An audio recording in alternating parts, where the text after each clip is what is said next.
Hi, I'm Zen and I'm a fantasy photographer from Germany. So I was thinking about restarting my YouTube channel again. A lot happened since I last uploaded a video on here. I graduated, I started a full-time job, and I kind of became a fantasy and cosplay photographer. So it was not my plan to become a fantasy and cosplay photographer, but it kind of turned out this way. I received some questions on my Instagram on how I became a fantasy photographer and how you can become a fantasy photographer as well. As I said, it was not my intention to become a photographer at all. It kind of started in 2014 when I studied university in Düsseldorf, in Germany, when I got to know someone who introduced me to Instagram. So I did not have any social media at all, except for YouTube.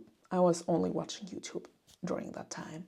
But then I discovered this app called Instagram where you can upload silly little pictures.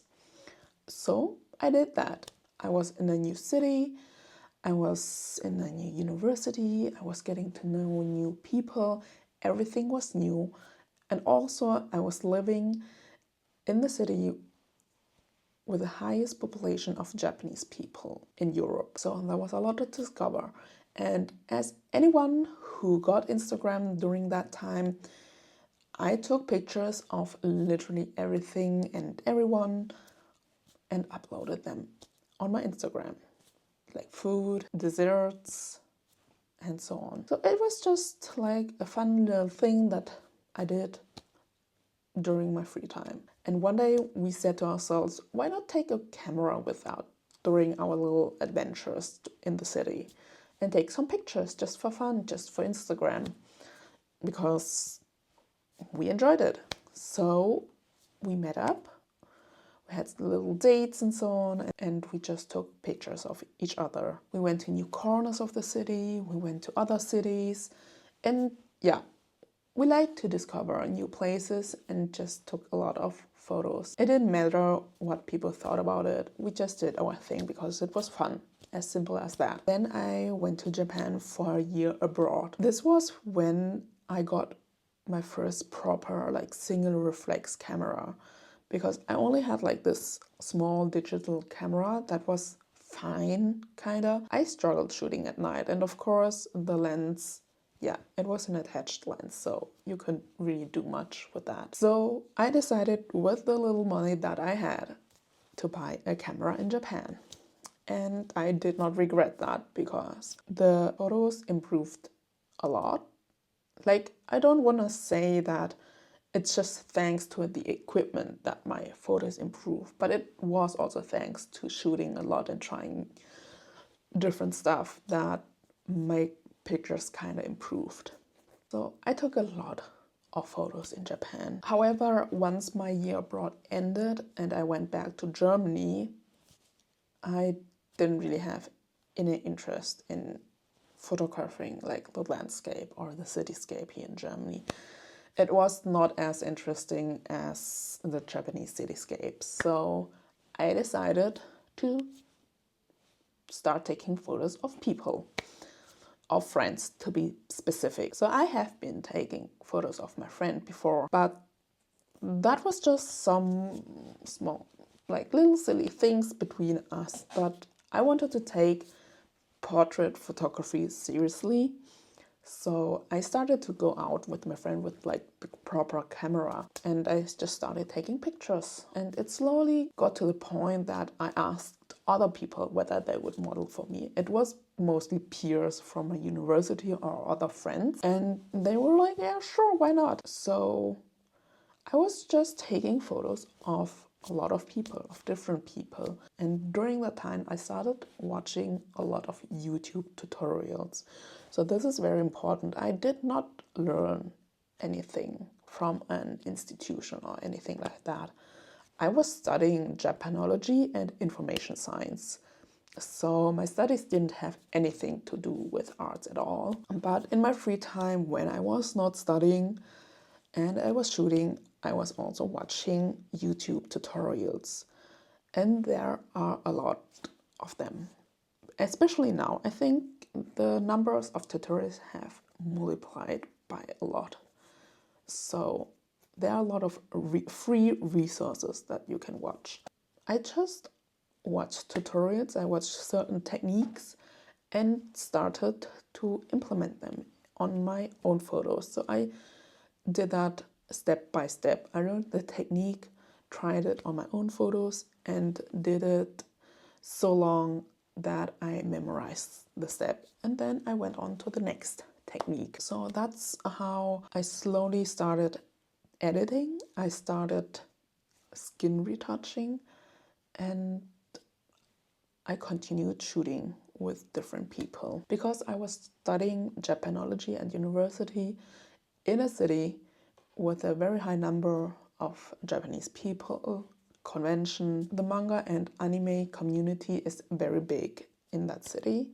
So the chances are high that I have cosplayers as peers in my studies.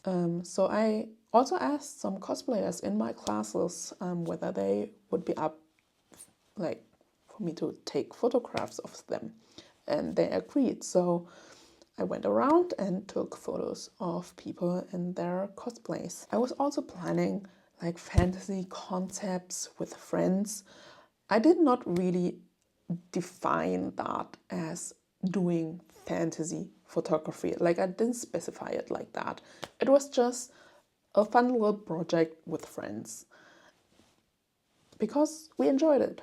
So we did our little planning, little projects, and yeah, I continued editing photos, I continued learning. And one day I responded to a photographer call in a Facebook group, in a like TFP, like free collaboration Facebook group for cosplayers in North Rhine-Westphalia. There was someone who was looking for a photographer, and I responded to that call. And that was the first time I took pictures of somebody I did not know before. I think that's how it all started. Of course, I uploaded those photos on Instagram, and slowly more people messaged me and expressed interest in working with me. So I did not have many followers during that time. I think it was maybe 700 or something like that. I think the main point is that I went out and took a lot of photos. I planned a lot of photo shoots with friends, with strangers, and just took a lot of pictures during the past years. I uploaded all of them on Instagram, and slowly my following kind of picked up, and through that I found even more people to work with. The thing is that I am not solely a fantasy photographer, but I am also a cosplay photographer, if I could say so. I think that is just my past like influence in my studies, my interest, because I've been interested in manga and anime stuff from like when I was a kid. So it was not far off that I would be interested in shooting cosplay. But that was after some friends asked me to shoot the cosplay, because I was not sure even during that time if it was for me. But after taking the requests of some cosplay friends, I started to enjoy it. And so I looked for more cosplayers to work with. And that somehow kind of multiplied to even more and more and more projects. And it did turn to this whole thing of me becoming a fantasy photographer and a cosplay photographer. At least I got like known for that. Thanks to my activity on Instagram, more people, of course, got to know me, and some more people expressed the interest in working with me. And during all of that, I was still planning my own projects with people, which were usually fantasy projects. So I had like cosplay projects on the side and fantasy projects on the other side. I had friends that I could try new things with, which helped me learn a lot of things. It is very important to have people around you who support you, who are willing to try new things with you, because I have friends who do mermaiding. If you don't know what mermaiding is when you have a mermaid tail and then you wear it and then you swim with that mermaid tail. And what screams fantasy more than mermaid tails? That was the perfect opportunity to try a mermaid concept. And from then, every project that we did, it became more elaborate. We thought about even more ideas to try and to shoot. And that's how you learn. Don't stop trying, don't stop experimenting. Even if it fails, don't give up. Even if people tell you that you're not good enough, as long as you have fun with the people around you, then that's the most important thing. It won't serve you if you always listen to what other people say. I also had some hate comments on my works, but it really doesn't matter, because there will always be people who like your work, who like your photos, who like what you do. And as long as you have fun, then nobody can stop you, honestly. So what I want to say, if you want to try fantasy photography, don't set the goal of, I want to become a fantasy photographer. Enjoy the process, enjoy the journey. Because if you fixate too much on the goal, then you will become frustrated of not becoming that yet. I think the most enjoyable thing about all of this is the collaboration with different kinds of people. I think that if I hadn't started this whole fantasy and cosplay photography thing, I would not know as many people as I do now.